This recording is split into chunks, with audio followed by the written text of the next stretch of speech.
Thiruvananthapuram Thembamoodu Janata higher secondary സ്കൂളിൽ 17 വർഷമായി UP വിഭാഗത്തിൽ അധ്യാപികയായി ജോലി ചെയ്യുന്ന സീന രാജേന്ദ്രനെ ജനുവരിയിലാണ് മാനേജ്മെന്റ് ഒഴിവാക്കിയത്.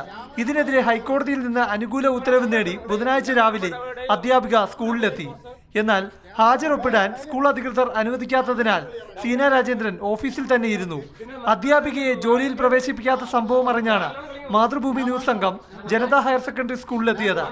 ക്യാമറയുമായി മാതൃഭൂമി ന്യൂസ് സംഘത്തെ കണ്ടതും സ്കൂൾ മാനേജർ അഡ്വക്കേറ്റ് ആനക്കുഴി സജീബും സ്കൂളിലെ തന്നെ അധ്യാപകൻ കൂടിയായ സഹോദരൻ മുജീബും തടഞ്ഞു. ഇരുവരും ചേർന്ന് ക്യാമറമാൻ റിജാസിന്റെ കയ്യിൽ നിന്ന് ക്യാമറ പിടിച്ചു വാങ്ങാനായി മൽപ്പിടുത്തം. ബലപ്രയോഗത്തിലൂടെ സജീബും മുജീബും ചേർന്ന് ക്യാമറ തട്ടിപ്പറിച്ചു. തുടർന്ന് ക്യാമറ തല്ലി തകർത്തു.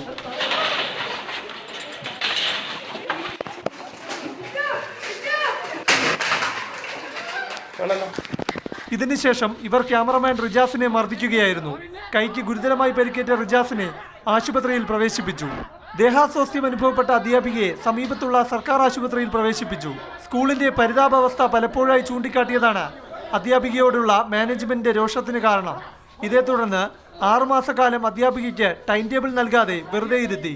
ഇതിനെതിരെ പൊതുവിദ്യാഭ്യാസ വകുപ്പിന് അധ്യാപിക പരാതി നൽകിയിരുന്നു. സംഭവത്തെക്കുറിച്ച് അന്വേഷിച്ച് റിപ്പോർട്ട് നൽകാൻ DPI DEOയ്ക്ക് നിർദ്ദേശം നൽകി. മാതൃഭൂമി ന്യൂസ്, തിരുവനന്തപുരം.